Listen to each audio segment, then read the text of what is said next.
Thank you ಪುಣ, ಚೆನ್ನಾಗಿ ಮಾತಾಡಿದೆ. ಬಾಯ್.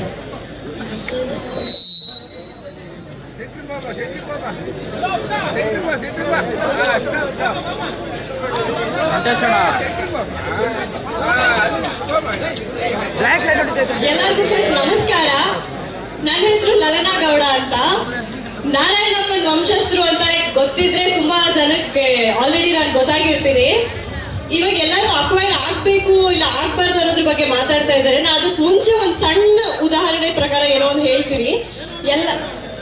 I am an engineering student. ಅದೇ ತುಂಬಾ ದೊಡ್ಡದಾಗಿ ಹೇಳಲ್ಲ, ಇಂಗ್ಲಿಷ್ ಅಲ್ಲಿ ಚಿಕ್ಕದಾಗಿ ಹೇಳ್ತೀನಿ. To be honest, till date, my father haven't taken any educational loan to make me an engineer.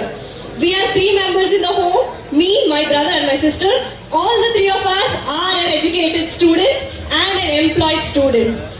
ಅರ್ಥ ಆಗಿರಲ್ಲ ಅಂದ್ರೆ ಈಗ ಮತ್ತೆ ಹೇಳ್ತಿದ್ದೀನಿ. ನಮ್ಮಲ್ಲಿ 3 ಜನ ಮಕ್ಕಳಿದೀವಿ. ನಾನು, ನನ್ನ ಅಣ್ಣ, ನನ್ನ ತಂಗಿ.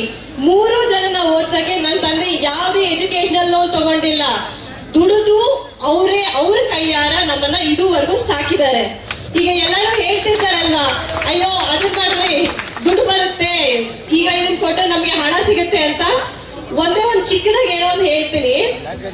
ಇವಾಗ ನಿಮ್ಮ ಮನೆತನನ ಏನೇನು ಗುರುತಿಸ್ತಿದಾರಲ್ಲ ಎಲ್ಲರೂ ಸುತ್ತಮುತ್ತ ಹಳ್ಳಿನಲ್ಲಿ, ಇನ್ನೊಂದು 2 ವರ್ಷ ಆದ್ಮೇಲೆ ಅಯ್ಯೋ ಅದ್ಯಾರೋ IT ಕೆಲಸ ಮಾಡ್ತಿದ್ನಲ್ಲ ಅವ್ರ ಮಗನ ನೀನು ಅಂತ ಕೇಳ್ತಾರೆ. ಅದು ಬೇಕಾ? ಇಲ್ಲಾಂದ್ರೆ ಓ ಇಲ್ಲಪ್ಪ ಈಗ ನಾನೇ ಹೆಮ್ಮೆಯಿಂದ ಹೇಳ್ತಿಲ್ವಾ ನಾರಾಯಣಪ್ಪನ ವಂಶಸ್ಥರು ನಾನು ಅಂತ. ಇದು ಬೇಕಾ? ನೀವ್ ಆಯ್ಕೆ ಮಾಡ್ಕೋಬೇಕು. And to tell something else, government ಹೇಳ್ತಾರಲ್ಲ to the people, of the people, for the people ಅಂತ. Mister doctor DK Shivakumar sir ಕೇಳಿಸ್ಕೊತಿದ್ರೆ please do listen up. Ecosystem ಅಂತ ಹೇಳ್ತಿದ್ದೀರಲ್ಲ, you are having a plan to develop an eco planet of planting 12 lakhs of trees city ನಲ್ಲಿ. ಇಲ್ಲಿರೋ ಗಿಡ ಮರಗಳನ್ನ ಮತ್ತೇನಕ್ಕೆ ತೆಗಿತಿದ್ದೀರಾ? If you want an eco planet, ಬನ್ನಿ ಇಲ್ಲಿದೆಯಲ್ಲ ಇದನ್ನ ಬೆಳೆಸಿ.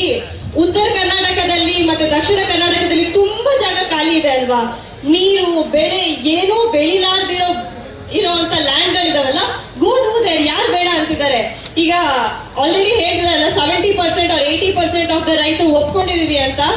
ಒಪ್ಕೊಂಡಿದ್ರೆ ಇಲ್ಲಿರೋ ಎಲ್ಲಾ ರೈತರು ಒಂದ್ಸರಿ ಜೋರ ಕೂಗಿ ಹೇಳ್ಬೋದಲ್ಲ, ಇಲ್ಲಪ್ಪ ನಮ್ ದುಡ್ಡು ನಾವೇ ಮಾಡ್ಕೋಬಹುದು ಅಂತ. ನನಗೋಸ್ಕರ ಒಮ್ಮೆ ಕಿರ್ಸ್ಲಿಕ್ಕೆ ಆಗತ್ತಾ ಸರ್? ಇದರಿಂದಾನೇ ನಿಮಗೆ ಅರ್ಥ ಆಗುತ್ತೆ ಇಲ್ಲಿ ಯಾರು ದುಡ್ಡು ಕೊಟ್ಟು ಕರ್ಸಿರೋರಲ್ಲ, ಅವ್ರ ಭೂಮಿನ ಅವ್ರು ಉಳಿಸ್ಕೊಳ್ಬೇಕು ಅಂತ ಬಂದಿರೋರು. Thank you.